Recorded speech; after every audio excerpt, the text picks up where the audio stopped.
안녕하세요. 아나운서 주혜경입니다.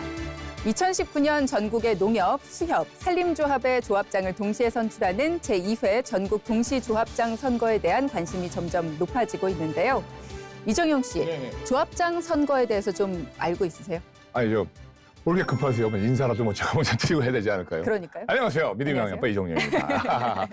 저 사실 전혀 몰랐습니다. 저 이 오. 조합장 선거는요. 조합마다 각각 규정에 따라서 이제 선출한 건 줄 알았고 또 더더욱 제가 크게 놀란 건 뭐냐면 네. 중앙선거관리위원회에서 관리를 한다는 거 깜짝 놀랐어요.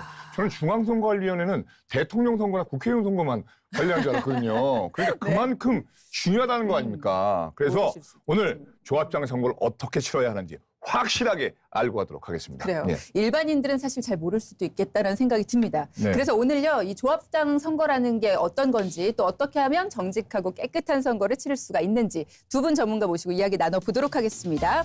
중앙선거관리위원회 조사 1과 박철 사무관 그리고 또 김영민 변호사 두 분 나오셨습니다. 안녕하세요. 안녕하세요. 네, 반갑습니다.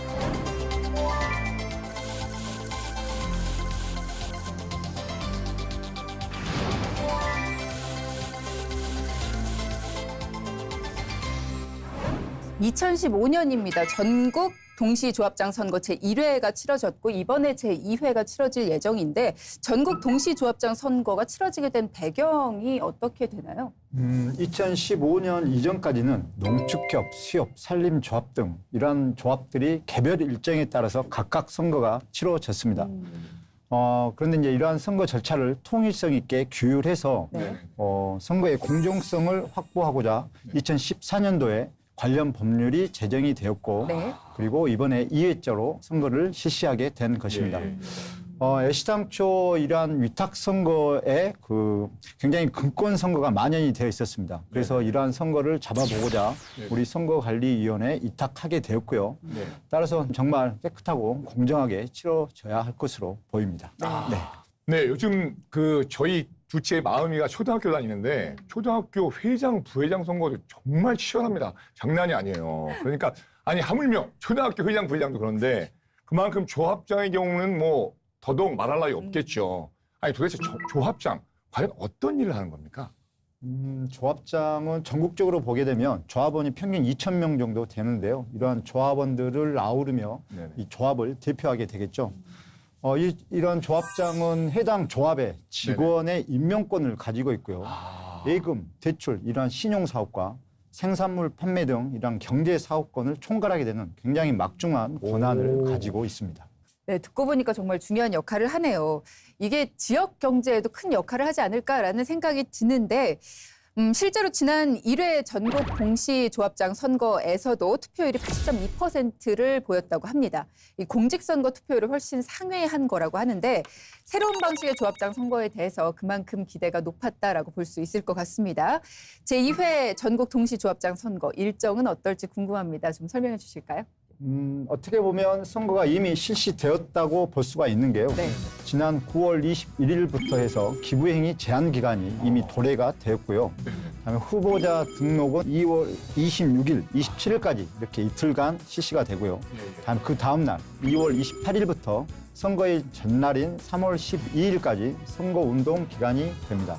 그리고 3월 13일에 이제 선거가 실시되게 됩니다. 그렇군요. 네. 공정성을 위해 치러지게 되는 전국 동시조합장 선거입니다. 위법행위 없이 정말 깨끗하게 공정하게 치러져야 될 텐데요.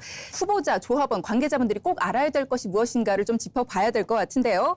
지금부터 키워드로 보는 조합장 선거 알아보도록 하겠습니다. 준비한 키워드 하나씩 살펴보죠. 자, 첫 번째 키워드는요, 바로 선거인 명부입니다. 자, 사무관님, 선거인 명부라는 게 무엇이고요? 왜 중요할까요? 선거인 명부란 선거권을 가진 자를 등록한 공적 명부라고 할 수가 있는데요. 네. 이러한 선거인 명부에 등재가 되어 있어야만이 나중에 투표에 참여할 수가 있습니다. 조합장의 임기 만료일 전 180일 전이 네. 지난 9월 21일이었는데요. 그 9월 21일 기준으로 해서 조합원에 등재가 되어 있어야만이 선거에 역시 참여할 수가 있습니다. 따라서 이러한 조합원 명부를 제대로 작성하고 관리하는 게 굉장히 중요하다고 할 수가 있겠습니다. 네. 그러니까 선거권이 없는 사람이 선거명부에 올라가면 안 되는 거네요? 그렇다면 제대로 선거인 명부를 작성하지 않으면 어떻게 되는 건가요? 그래서 우리 법에서는 그런 경우에 네. 사위등재죄다라고 해서 처벌을 하는 규정을 두고 있습니다. 말이 좀 어렵습니다. 네네. 사위등재죄. 사위 증제죄. 예, 물론 사위, 자기 친사위를 허위로 등재해도 물론 이 죄가 되는데 여기서 말하는 사위라고 하는 건 그 사위를 말하는 게 아니고 아재개 가시. 예, 사기로, 허위로 뭐 이런 뜻입니다. 예. 가짜로 조합원도 아닌데 가짜로 조합원 명부에 조합원인 것처럼 이름을 딱 올려서 선거인이 되게 하는 선거인 명부에 예, 등재되게 하는 이런 걸 처벌하는 규정인데요. 실제로 이제 그런 사례들도 있었습니다. 예. 이제 최근 사례를 보면 조합원 명부에 76명을 이제 허위로 올린 거죠. 조합장 진짜요? 후보자가. 진짜요? 예. 그런데 이제 그 76명이 명부로 허위로 등재되어서 실제 선거는 그 76명이 다 투표를 간 건 아니고 네네. 그중에 한 18명 정도가 실제 투표를 했습니다. 가짜. 그걸 선거인이 아닌 사람이 가서 이제 무려 18명이나 투표를 한 거죠. 그런데 이 투표한 결과 네. 1등과 2등 그 표 차이가 4표 차이였어요. 그러면 이걸 뭐 당선에 사실 영향을 줬다고 봐야 될 것 같으세요? 안 줬다고 영향을 볼 것 같으세요? 봤다고 봐야죠. 당연히. 정확히 누가 누굴 그렇죠. 했는지는 모르지만 예. 일단 추정상 그럴 예. 가능성이 많이 있지 않습니까? 그렇죠. 그래서 이 경우는 실제로 당선 무효에 해당하는 형을 선고를 받았습니다. 실제 사례는 그러했고 이렇게 위법 행위를 했을 때는 어떤 처벌을 받게 되나요? 예, 구체적인 처벌의 정도는 각 사건마다 다 다를 수 있습니다. 네네. 이제 여러 가지 양형 요소가 있죠. 예. 과연 몇 명이나 등재를 허위로 했는지, 뭐 왜 했는지, 네네. 예컨대 뭐 그렇게 허위 등재해놓고 실제 돈도 줬는지, 뭐 여러 가지 네네. 사정이 있겠지만 기본적으로 자기한테 불리한 사람을 선거인 명부에 넣지는 않겠죠. 그렇겠죠. 예, 굉장히 의도적인 것이기 때문에 이런 그 행위가 발각이 되면 기본적으로 선거 당선 무효가 되는 정도의 형이 선고될 거라고 봐야 될 것입니다. 이게 벌금형 중에서도 당선 무효형 이상이 되는 벌금형 또는 그 이상의 경우에 따라서는 깜빵에 갈 수도 있습니다. 무섭네요. 좋네요. 그러니까 정확한 선거인 명부를 작성하는 것이 깨끗한 선거의 첫걸음이다라는 거 꼭 기억을 해야겠다는 이야기 다시 한번 강조드리고요. 자, 그러면 두 번째 키워드 보도록 하겠습니다. 기부 행위. 자, 여기서 말하는 기부 행위라는 건 어떤 걸 말하는 걸까요, 선배님? 선거인, 조합장 선거의 경우에는 조합원이 그 대상이 되겠는데요. 네. 이러한 선거인이나 그 가족이 운영하는 기관 단체 시설에 네네. 근전 물품을 제공하거나 의사 표시를 하거나 네네. 약속하는 행위가 기부 행위가 되겠습니다.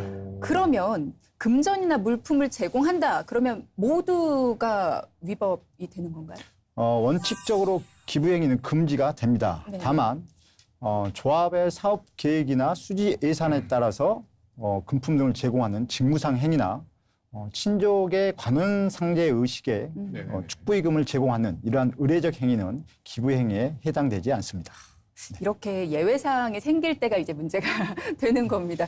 우리 생활하고 또 밀접하게 관련이 되어 있고 또 다양한 사례가 있고 이럴 때 위법사항이 구분하기 힘들어지는 게 이제 우리들이 어려워지는 사항들인데 구체적인 위반 사례가 뭔지 저희가 영상으로 준비해봤거든요. 화면 보고 이야기 나누시죠.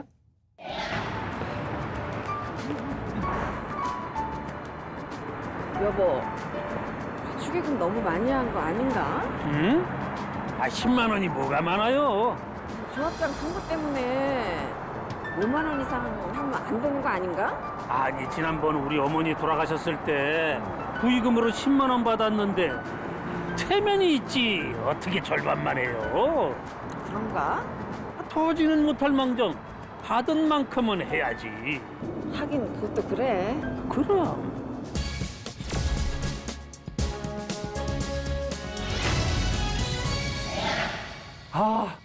이거 좀 어려운데요, 이거 진짜. 우리 사회생활 하는 데 있어서 경조사 챙기는 거는 정말 미덕이고 예의잖아요. 이거 경조사 안 챙기면 왕따 당합니다, 진짜. 그러다 보니까 꼭 챙겨야 하는 게 경조사고 명절 때 선물 이렇게 어느 정도 주는 거는 이게 정을 나누고 이러는 거 아닙니까? 이거 어떻게 생각하세요, 이거? 아주 좋은 말씀이고요. 네네. 저도 동감합니다. 네네. 사실 저도 변호사지만 네. 변호사가 볼 때도 네. 헷갈릴 때가 있습니다. 예, 실제 예. 사례는 뭐 너무나 다양해서 이게 과연 진짜 법에서 제한하고 있는 그런 행위이냐 네네. 판별이 어려운 경우도 물론 있습니다. 네네네. 그렇지만 어쨌든 기준은 있어야 되고 법에서는 그런 기준을 정하고 있습니다. 그래서 친족한테 줄 때는 상관이 네네. 없다. 친족, 자기 가족들끼리 아버지가 아들한테 줄 수 있는 겁니다. 네네네. 그건 친족한테는 줘도 상관없다라는 이 기준은 두고 있는데 네네. 구체적인 경우엔 진짜 어떠냐? 그거는 뭐 일흥 사회 상규를 저희가 생각하면 될 것 같아요. 아. 그 준 이유가 진짜 무엇인지, 네네네. 과연 정말 선거와 무관하게 순수한 의도로 준 것인지 여러 가지 사정을 이렇게 고려해 볼 때 네네. 우리 상식적으로 생각할 수 있는 부분 그런 예. 부분이 일흥 판단의 기준이 될 것 같습니다. 이 친족의 경우에는 제한하고 있지 않다니까 정말 다행인데 그렇다면 친족 외의 경우에 일정한 제한은 어떤 것들이 있나요? 친족 외의 사람이라고 하게 되면 조합원이 되겠는데요. 조합원의 결혼식이나 장례식에는 5만 원 이내에 축의금 또는 부의금을 줄 수가 있습니다. 네네. 만약에 이 5만 원을 초과하게 되면 네. 처벌을 받게 되겠죠. 진짜요? 네. 아니 그러면 방금 뭐 저 VCR 사례에서 그렇고 만약에 사무관님 말씀대로라면 제 아들 결혼식에 그 누가 10만 원을 제가 받았어요. 그러면 당연히 제가 10만 원을 줘야 되는 거 당연한 거 아닙니까? 이거 인지상정 아니에요? 제가 10만 원을 받았는데 5만 원만 사무관님 생각을 해보세요. 사무관님 저한테 10만 원 냈는데 제가 사무관님 경비할 때 5만 원 냈어요. 그러면 저한테 서운하시지 않으세요? 여기 변호사님께서 답변을. 변호사님께서. 괜히 사무관님이 혼나셔서 예. 당황하셔서 저한테 넘기신 것 같은데 네네네. 그렇더라도 안 됩니다. 진짜요? 네, 예. 이 실제 사례도 있습니다. 정말요? 조합장일 때 자기가 부의금을 10만 원을 받았는데 네. 나중에 이제 그 조합원이 결혼을 하게 돼서 네. 똑같이 10만 원을 이제 축의금을 냈단 말이죠. 네. 근데 그 경우도 법에 위반된다 해서 처벌받은 사례가 있습니다. 정말요? 예. 그렇다면은 제가 실제 조합의 조합원이에요. 근데 결혼할 때 조합에서 축의금 10만 원을 받았어요. 조합에서. 그럼 이것도 위법인가요? 그것은 제가 답변 드리겠습니다. 네네. 처음에도 제가 잠깐 이야기했습니다만 조합의 사업 계획이나 수지 예산에 따라서 조합의 명의로 제공하는 경우에는 위반되지가 않습니다. 조합의 명의는? 예, 그렇습니다. 여기에 곁들여서 조금 말씀을 드리면요. 네네. 조합에서 이제 축부의금을 제공하는 경우에는 그 조합의 경비임을 명기를 해야 됩니다. 네. 그리고 조합의 명의로 제공해야 됩니다. 네. 최근에 이러한 사례가 발생을 했는데요. 네네. 이러한 조합원의 축부의금에 조합장의 직성명을 넣어서 제공한 사례가 발생을 했습니다. 네네네. 이때는 그 봉투에는 이 경비는 조합의 경비입니다. 네네네. 그리고 이거는 조합에서 제공한 겁니다. 이렇게 명기를 해야 되거든요. 예. 이러한 명기를 하지 않아서 처벌한 사례도 있었고요. 예. 가장 최근에도 이러한 사례가 발생해서 현직 조합장을 고발한 사례도 있었습니다. 정말요? 이거는 정말 주의를 해야겠네요. 이 자칫 잘못하면 말이죠. 그 기부행위 상대방이 될 수도 있겠는데 그러면 그런 경우에 같이 처벌받게 되는 건가요? 그렇죠. 받는 분은 이제 과태료, 주는 분은 이제 법적인 이제 처벌을 받게 되겠고요. 네네. 받는 분은 최고 3천만 원까지 과태료를 처벌받게 3천만 원이요? 됩니다. 네. 말씀을 들어보니까 이제 네네. 후보자가 제공하는 거는 5만 원 이내에만 가능하다. 이것만 기억하면 될 것 같네요. 5만 원. 네, 맞습니다. 여기에 곁들여서 제가 한 가지 더 네네. 질문을 한 가지 드리겠는데요. 후보자의 가족이 돌아가셔서 네네. 예컨대 장례식을 치르게 되면 네. 조문객들이 오게 되는데요. 그렇죠. 그 조문객들에게 음식물과 네. 답례품을 제공할 수 있게 됩니다. 이러한 그렇죠. 분들에게 어느 정도의 음식물과 답례품을 제공할 수 있게 될까요? 그거는 그쪽 마음이죠. 그쪽 주고 싶은 사람 마음이죠. 근데 축의금가 5만 원 정도라면 네. 답례품이나 음식물 같은 경우도 5만 원 정도가 아닐까요? 예. 그 위탁선거법에서는 이러한 금권 선거를 엄격하게 제한하기 위해서 네네. 이렇게 세부적으로 어떤 제한을 두고 있는데요. 네네. 방금 말씀드렸던 축부의금 같은 경우에는 5만 원이 한계가 되겠고요. 그다음에 음식물 제공 같은 경우에는 개인당 3만 원까지 그리고 답례품은 개인당 1만 원까지 이렇게 제공이 가능하도록 이렇게 엄격하게 제한이 되어 있습니다. 오늘 세세하게. 정말 중요한 사실 많이 알게 되네요. 정말 제가 조합장에 출마하거나 조합원이 된다 해도 이런 사실은 정확하게 알고 있어야 될 것 같아요. 그러니까요. 네네. 정확하게 알지 못하면 정말 큰일 날 수 그러니까요. 있어요. 3천만 원이잖아요. 네. 큰일 납니다. 자, 그럼 이제 가볼게. 안녕히 가세요. 네? 명절 잘 세라고. 고맙습니다. 아이고, 할아버지가 세뱃돈 좀 줘야지. 아유, 안 줘도 되는데. 아이, 괜찮아. 이럴 땐 그저 감사합니다. 그리고 받으면 돼요. 그래. 공부 잘하고.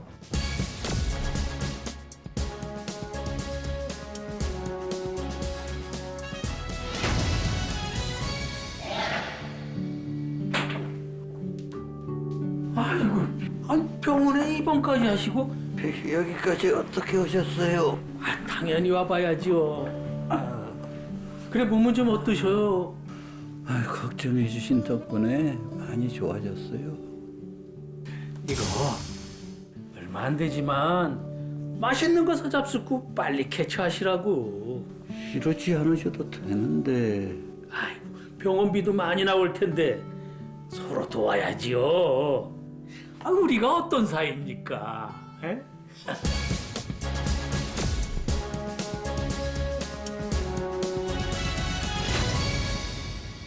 자, 다음 두 번째와 세 번째 사례의 경우도 한번 알아보도록 하겠습니다. 이번엔 명절 이야기를 나눠볼 텐데요. 조합원의 집을 방문해서 명절을 잘 보내라라는 취지로 용돈을 제공하고 또 병문안에 가서 위로금을 제공하는 그런 경우를 한번 알아보겠습니다. 이 경우에는 금품을 제공했으니까 법규 위반에 해당한다라고 한 것 같은데요. 변호사님 맞나요? 자꾸 이렇게 아나운서께서 정확하게 이렇게 지적을 해주시면 변호사들이 위협을 느낍니다. 일반인도 이렇게 다 법을 잘 아시게 되면 변호사들이 특별히 할 일이 없어져요.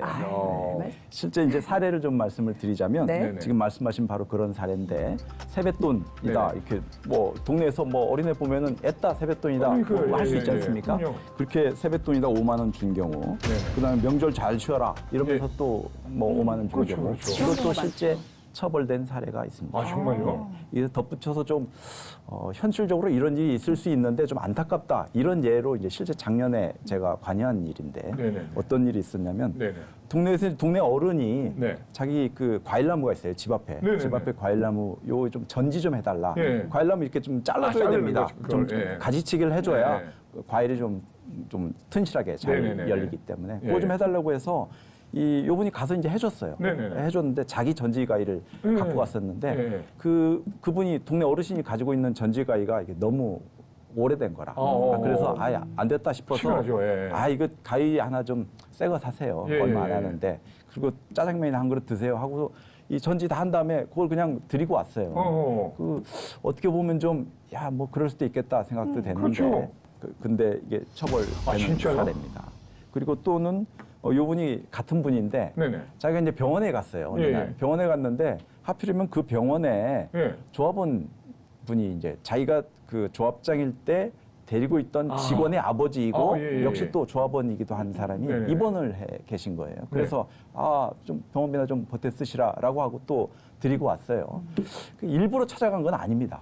자기 진짜 예약돼 있는 날에 치료받으러 갔다가 이제 그렇게 한 건데 그것도 마찬가지로 실제 처벌이 됐습니다. 야, 그래서 그것도 처벌을 받아요. 어떻게 보면 좀 안타깝다 이런 생각을 할 수도 그렇죠. 있는데 어쨌든 법의 이 기부 행위에 관한 규정은 아주 엄격하고 실제 운영도 상당히 엄격합니다. 그거 좀 참고를 하셔야 될 것 같습니다. 이 부분은 잘 알아두셔야겠네요. 정말요. 예. 조합원의 귀여운 손녀에게 세뱃돈으로 주는 용돈도 조심을 해야겠다라는 점도 꼭 알아두셔야겠고요. 그러면 법에서 허용을 하는 기부 행위에는 어떤 것들이 있습니까? 이것도 좀 알아야겠는데요. 그것도 법에서 허용하는 부분도 이제 규정은 명확히 있습니다. 규정은 직무상의 행위, 의례상의 행위 이런 규정은 명확히 있는데 네네. 구체적으로 진짜 어떤 게 직무상의 행위냐, 어떤 게 의례상의 행위냐 이건 사실은 각계 사람마다 또 다릅니다. 그렇지만 이런 게 이제 기준을 보자면 아까 제가 일반 상식을 말씀드렸잖아요. 네네. 우리가 상식적으로 생각할 때 본래 직무 그 직무에 있는 사람은 예전에도 그렇게 해왔었고 통상 그렇게 하고 그렇죠. 연속선상에 돼 있는 행위라면 이런 이제 직무상의 행위로 인정이 받을 텐데 그게 아니라 기존에 직무할 때는 그렇게 안 하던 거를 요번에 유난히 이제 선거 때가 되니까 네네네. 좀 과하게 한다. 네. 뭐 헌금도 예컨대 좀 과하게 한다. 네. 예전에 쭉 헌금하던 것도 요번에 선거 때가 돼서 뭐 특별 헌금을 한다. 뭐 동창회비 내던 것도 매년 내는 회비가 아니라 이번에 특별 동창회비를 낸다. 이러면 이제 문제가 되는 거죠. 그런 직무상으로 의례적으로 일상적으로 기존에 해왔던 관행대로 하는 건 상관이 없는데 네네. 특별히 선거에 임박해서 한다든가 하는 경우에는 더 위반된다고 볼 소지가 더 많겠죠. 그러니까 기존에 해오던 것들을 그대로 해왔다면 문제가 없고 또 조합의 명의로 해왔던 거 아까 잠깐 말씀하셨던 것 같은데 그 부분에 대해서도 설명을 좀 해주실까요? 이제 돈을 받는 사람이 네네. 누구 이름으로 오냐에 따라서 다른 생각을 할 수 있어요. 똑같은 돈이 조합에서 오는데 무슨 조합, 뭐 아까 사무관님 말씀하셨듯이 이 돈은 예컨대 뭐 조합에 여러분들이 낸 뭐 모인 돈에서 지급하는 겁니다라든가 이런 게 명시되어 있으면 사실 상관이 없겠죠. 그런데 겉에 봉투에 무슨 조합장, 이름 두고 딱 하면 일단 받는 사람은 그리고 뭐 혹시 전달하는 사람도 이거 조합장 이름이 쓰여 있네. 그러면 이 조합장께서 이번에 특별히 신경 쓰셨구나 이렇게 오해할 소지가 있지 않습니까? 그래서 그렇게 조합의 조합장이라든가 조합장의 구체적인 이름이라든가 이렇게 명기하면 오해의 소지가 있기 때문에 그런 건 안 된다는 뜻입니다. 정리가 잘 되는 것 같습니다. 금전이 오가는 일인 만큼 이런 사례들 잘 알고 조심해서 실수로라도 위반하지 않도록 주의를 좀 하셔야겠고요. 또 아이들 용돈이라고 하더라도 좀 위반하지 않도록 주의하시는 게 필요할 것 같습니다. 자, 다음 키워드 보도록 하겠습니다. 호별 방문. 자, 호별 방문 이거 뭘까요? 아니 호별 방문 아니 말 그대로 가가호 유권자 집을 이렇게 찾아다니는 거잖아요. 그러면 안 되는 거예요? 그러니까요. 그럼 이렇게 다니면서 인사도 할 수 있는 거 아닙니까? 네, 안 됩니다. 안 되는 거예요? 그걸 못하도록 법에서 규정하고 있습니다. 사실은 호별 방문을 하면 여러 가지 사실 추가적인 우려도 있죠. 은밀히 과연 무슨 행위가 있을지 이것도 문제가 있고. 그래서 하여간 법에서는 선거 운동을 목적으로 연속적으로 2호 이상을 방문하면 안 된다. 뭐 이렇게 이제 보고 있어요. 그러면 과연 어떤 경우가 연속적으로 방문한 거냐? 뭐 오늘 방문하고 이틀 후에 방문하면 연속적이 아닌 것이냐? 아니면 지금 방문하고 바로 직후에 옆집 가야 호별 방문이냐?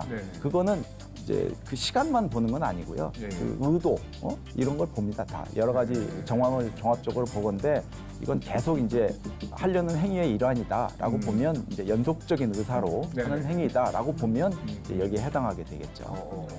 그렇군요. 여러 가지들이 해당이 됩니다. 자, 그러면 이런 경우는 어떨까요? 이런 경우도 호별 방문에 해당이 될지 저희가 영상 준비했습니다. 보시죠. 조합원님, 조합원님, 안 계신가? 어디들 가셨어? 여기 계신가? 계세요? 계십니까? 안 계시네. 안녕하세요. 예. 안녕하세요. 거기 아침 일찍 서러 간다고 나갔는데요. 그렇군요. 이렇게 안 계신 집들이 이렇게 많지?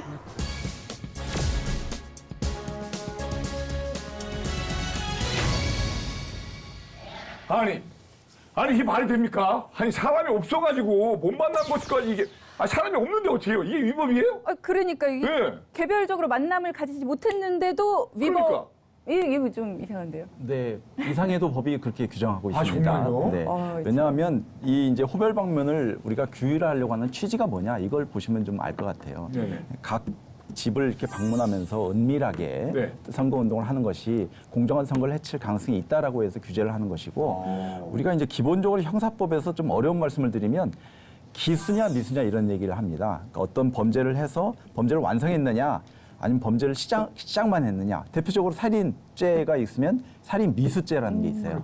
죽이려고 했는데 아직 못 죽였다. 뭐 이런 거죠. 죽이려고 뭐 행위는 했는데 결과가 발생이 안 돼 이런 건데 그걸 이제 원칙적으로 기수만 처벌하고 미수는 사실은 아주 예외적인 경우만 처벌합니다. 그런데 그럼 뭘 기수로 볼 거냐? 이건 법이 정하기 나름이에요. 그러니까 호별 방문은 방문하려고 그 집 앞에 간 순간 이미 기수라고 보는 거죠, 사실은. 그러니까 그것까지도 죄다라고 아예 법에 규정을 두고 있는 거예요. 그래서 실제 방문을 했는데 그 사람을 만났느냐 아니면 집 안에 들어갔느냐 이걸 묻는 게 아니고 집 밖에서도 할 수 있습니다. 대문 열기 전에 어쩌고 저쩌고 이렇게 밖에서 얘기를 하더라도 역시 똑같이 처벌의 대상이 됩니다. 어쨌든 의도가 있었다라고 보는 네, 의도가 거군요. 이미 표출이 된 거예요. 단지 나는 내일부터 호별 방문해야지 이런 생각만 하는 게 아니라 그 집 앞에 문 앞에 간 순간 이미 방문을 한 거죠. 네, 그 행위 자체를 이미 처벌하는 것이고 실제 들어가서 선거 운동을 했느냐를 묻는 게 아니고.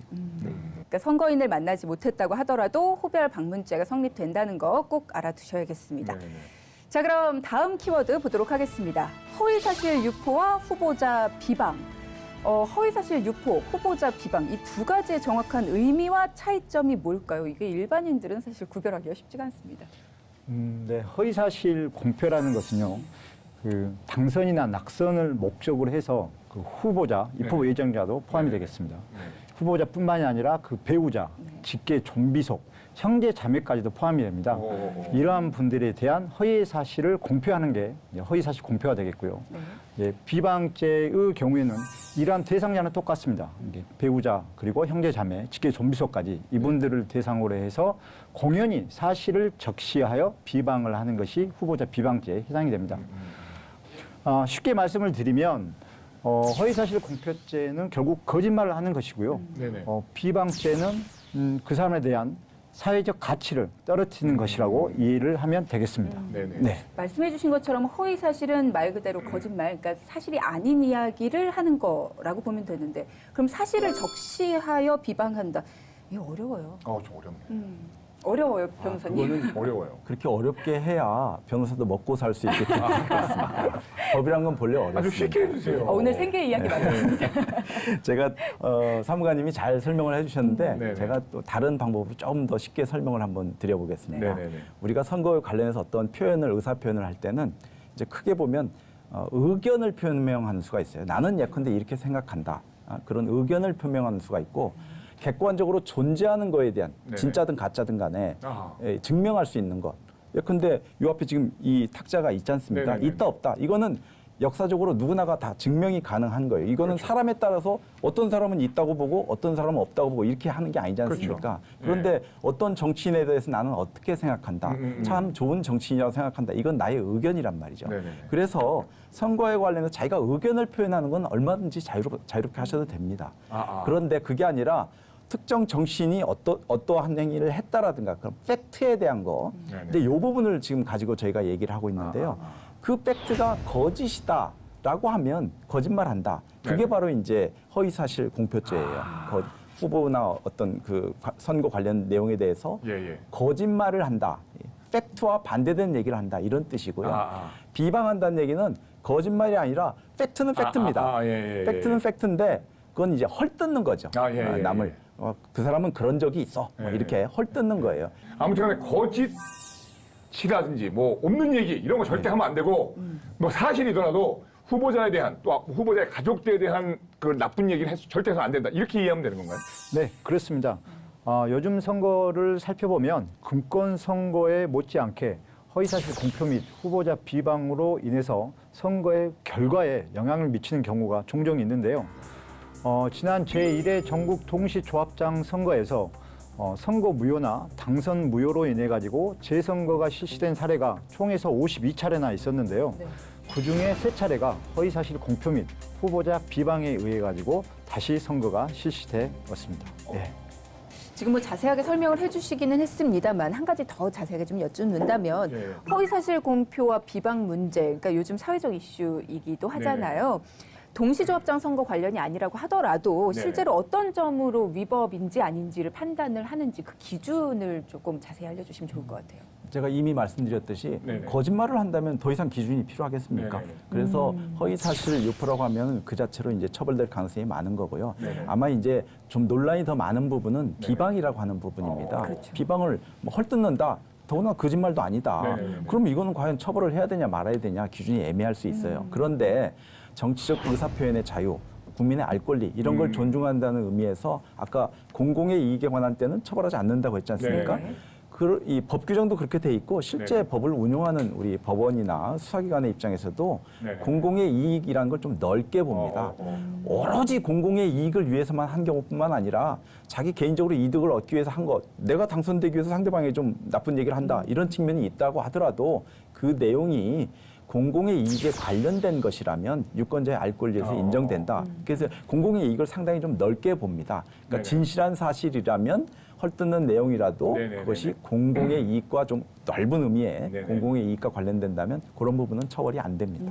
제가 이렇게 말씀드렸다 보니까 허위사실 유포와 비방에 대한 이 상황을 한마디로 딱 요약하면 될 것 같습니다. 입 조심해라. 아주 잘하겠습니다. 예, 아마 아주 깔끔하게 정리되지 않습니까? 예. 우리도 입 조심해야겠어요. 네, 다음 네, 네. 순서로 넘어갈게요. 자, 마지막 키워드로 넘어가겠습니다. 후보자 또는 선거인 매수 및 이해 유도. 말이 좀 어렵습니다. 네. 매수 및 이해 유도. 이거 무슨 말인가요? 매수 및 이해 유대죄도 기부행위 위반죄와 마찬가지로 선거인이나 그 가족 등에게 금전 물품 등을 제공하게 되면 성립을 하게 됩니다. 다만 차이는 예컨대 그 입후보 예정제가 기부행위 제한 기간 중에 조합원에게 음료를 제공하게 되면 네네. 곧바로 위반이 되게 되는데요. 네. 매수 및 이해 유도죄는 네. 이번 선거에서 나를 지지해달라. 그래서 음료수를 내가 줄게. 이러한 선거운동 목적으로 이렇게 예. 금품 등을 제공하게 되는 경우에는 매수 및 이해 유도죄가 성립이 되는 거고 기부행위 같은 경우는 입후보 예정자는 기부행위 그 제한 기간이 있는데 이러한 매수 및 이해 유도죄, 즉 선거운동 목적으로 이렇게 금품 등을 제공하는 경우는 상시적으로 네네. 항상 제한이 된다라는 점이 차이가 있겠습니다. 그러니까 선거운동의 목적이 있었느냐 없었느냐에 따라서 기부행위인지 매수 및 이해 유도인지를 판단한다라고 보면 되겠군요. 후보자 또는 선거인 매수 및 이해 유도 사항 좀 어렵다 생각하시는 분들이 아직도 있으실 것 같습니다. 그래서 저희가 좀 더 쉽게 풀어봤습니다. 영상으로 보시죠. 잘 있었는가? 왔어? 아까도 낮에 들렸는데 많이 바쁜가 봐. 시내 다녀왔지. 근데 웬일로? 저 이번에 우리 두째 동생이 조합장 선거 나오는 거 알지? 알지. 어찌 되겠는가? 그것이 워낙 후보들이 쟁쟁해가지고 두고 볼 일이요. 열심히 하면 좋은 일이 있겠지. 진인사 대천명 아니야? 그래서 말인데 우리 동생 좀 부탁 좀 해요. 이것이 뭐야? 뭐긴 내 성이야. 조금 봐달라고 부탁 넣었어. 아이고, 요 큰일 날 사람일세 그려. 주지도 말고 받지도 말라고 못 들었는가? 집어넣어.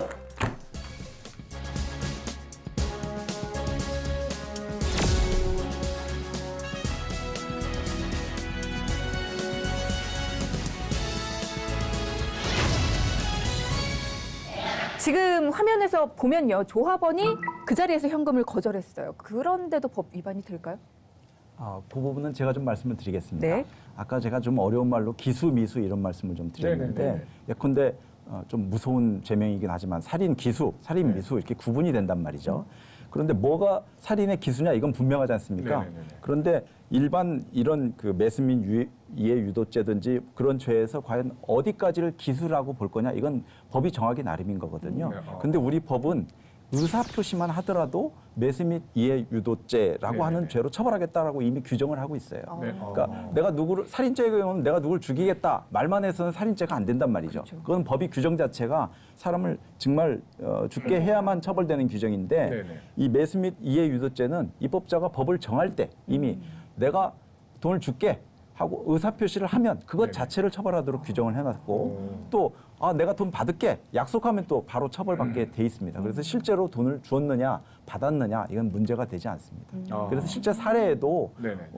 이 몇 명은 의사 표시를 했더니 몇 명은 그 중에 한 4명은 받고 한 명은 거절하고 이랬는데도 그 한 명 거절한 부분까지도 다 처벌을 받은 그런 사례가 있습니다. 그러니까 거절한 사람이 처벌받았다는 게 아니라 네네네. 상대방이 거절했더라도 5명에게 그러니까 4명에게는 준 거고 네네네. 한 명에게는 의사 표시를 했다 이렇게 해서 처벌받았다는 뜻입니다. 5명 모두에 관해서 처벌받는다는 네네, 거죠. 그렇습니다. 매수 및 이해 유도죄 용어 자체가 일단 어렵고요. 이거 뭐 드라마나 뭐 어떤 법정 드라마 이런 데서나 볼 수 있을 것 같은데 이게 진짜 실제 조합장 선거에서 이런 사례들이 빈번하게 일어납니까? 아쉽지만 아직도 그 지방에서 네네. 이 조합이라는 건 전국 각지에서 특히 뭐 농촌이나 이런 데서도 많이 하지 않습니까? 그렇죠. 그러다 보니까 기존의 관행들이 아직 네네. 남아있는 부분들이 많이 있습니다. 그래서 실제로도 사례가 많이 나오고요. 뭐 네네. 판례도 많이 나오고 있고 그렇습니다. 아쉬운 부분이네요. 예, 뭐 이런 사례도 있었어요. 뭐 어떤 사례요? 이 5만 원짜리를 딱 접어가지고 네네. 4개씩 이제 쫙 묶는 거죠. 그럼 클립에 딱 20만 원이죠. 예. 그걸 이제 갖고 다니는 거죠. 예. 운반하는 겁니다. 예. 우리 법에는 운반하는 것도 그 제공하려고 예. 그 살포하려고 운반하는 것 자체도 처벌하는 규정이 있습니다. 그래서 또 술값 200만 원 줄 테니까 네네. 이번에 좀 열심히 좀 선거운동 해달라라는 취지로 돈을 준 경우에도 처벌된 그런 사례가 있습니다. 그렇다면 말이죠. 이런 경우 있잖아요. 그 매수 및 이해 유도죄가 성립되지 않는 경우, 그러니까 예를 들어 목적을 달성하지 못했어요. 자기가 원하는 목적을 달성하지 못했어요. 그러면 매수 및 이해 유도죄가 성립이 안 되나요? 그 법에 네. 이것도 역시 마찬가지로 법의 규정 자체가 그 매수 및 이해 유도 행위를 하면 처벌되는 것이지 목적을 달성해야 처벌하도록 목적은 무관하게? 된 건 아닙니다. 그래서 어. 목적을 실제로 뭐 내가 그분한테 돈을 줬더니 그분이 나를 투표를 했느냐 말았느냐 네. 아니면 뭐 내가 당선됐냐 맞느냐 이건 상관이 없습니다. 아, 그 행위만으로 그냥 네. 이거 된다 이거죠. 그러니까 나쁜 목적을 가지고 마음을 품었다는 것 자체로서 그렇죠. 일단은 죄가 성립이 되는 거네요. 마음만 먹으면 안 됩니다. 마음이 표시돼야 되는 거죠. 그렇죠. 내가 줄게라고 의사 표시를 해야 되는 거죠. 의도를 예, 표현하면 집에서 혼자 가만히 생각하고 있으면 그건 상관없습니다. 네. 그렇군요. 네. 잘 알겠습니다. 주지도 받지도 말고 줄 마음도 받을 마음도 갖지 말아야겠다라는 생각이 듭니다. 자, 지금까지 키워드로 보는 조합장 선거 키워드를 따라가면서 주요 위법 사례들을 알아봤는데요. 이런 위법 행위를 목격하거나 경험하게 되면 어떻게 해야 될까요? 이러한 위법 사례들을 목격하거나 경험하게 되면 네. 지체 없이 해당 시도선거관리위원회 또는 구시군 선거관리위원회에 신고를 하시면 되고요. 네. 또한 전국적으로 대표 전화번호가 있는데요. 1390, 1390을 누르게 되면 네네. 전화번호를 통해서도 신고가 가능합니다. 네네. 또 이러한 신고를 하게 되면 저희는 포상금 제도가 있는데요. 아, 네. 그래요? 당초 1억에서 금년 9월에 3억으로 그 금액이 굉장히 3억이요? 상향 조정됐습니다. 실제 1회 조합장 선거 때 이러한 신고로 인해 가지고 1억을 포상금을 받은 경우가 두 차례나 정말, 있었습니다. 정말요? 네. 실제 이렇게 받게 되는 경우에는 음식물이나 어떤 금품 등을 경험 없이 받게 되는 경우도 있게 되잖아요. 네. 근데 그러한 분들도 이러한 받은 것들을 선관위에 이제 반환하고 자수를 하게 되면 네네. 이제 과태료 감면 제도가 있기 때문에요. 이러한 부분도 유념하면 되겠습니다. 네. 네, 지금까지 제2회 전국 동시조합장 선거를 앞두고 공정하고 투명한 선거를 위해서 이야기를 나눠봤습니다. 네네. 함께 하셨는데 어떠셨나요? 저희가 정말 모르고 있던 사실들을 오늘 많이 알게 됐고요. 네. 그 후보자들도 그렇고 유권자들도 그렇고 정말 깨끗한 마음으로 선거를 치렀으면 하는 그런 마음입니다. 조합장 선거는 해당 조합뿐만이 아니라 해당 지역 경제에도 지대한 영향을 끼칠 것 같아요. 그래서 후보자는 굉장히 정정당당하게 그리고 조합원들은 그 후보자가 능력과 자질이 충분히 있는지 꼼꼼히 살펴보고 투표에 임해야 할 것으로 보입니다. 네, 맞습니다. 이 방송을 보시는 많은 그 조합원들 스스로도 그렇고 옆에도 많이 말씀을 해주셔서 이번 선거는 정말 깨끗한 선거 그리고 사소한 실수로 큰 그 피해를 보는 일이 없도록 깨끗한 선거가 꼭 되도록 했으면 좋겠습니다. 전국 동시 조합장 선거 받지도 않고 따지지도 않고 쥐지도 않는 깨끗한 선거 저도 응원하겠습니다. 파이팅. 네, 말씀 감사합니다. 조합의 미래, 조합원의 미래는 정직한 선거 문화에서부터 시작되는 게 아닐까요? 오늘 내용을 토대로 제2회 전국 동시조합장 선거는 그 어느 때보다 공정하고 깨끗한 동시조합장 선거가 되었으면 합니다. 키워드로 보는 제2회 전국 동시조합장 선거 여기서 마치도록 하겠습니다. 함께해 주신 여러분 고맙습니다. 감사합니다.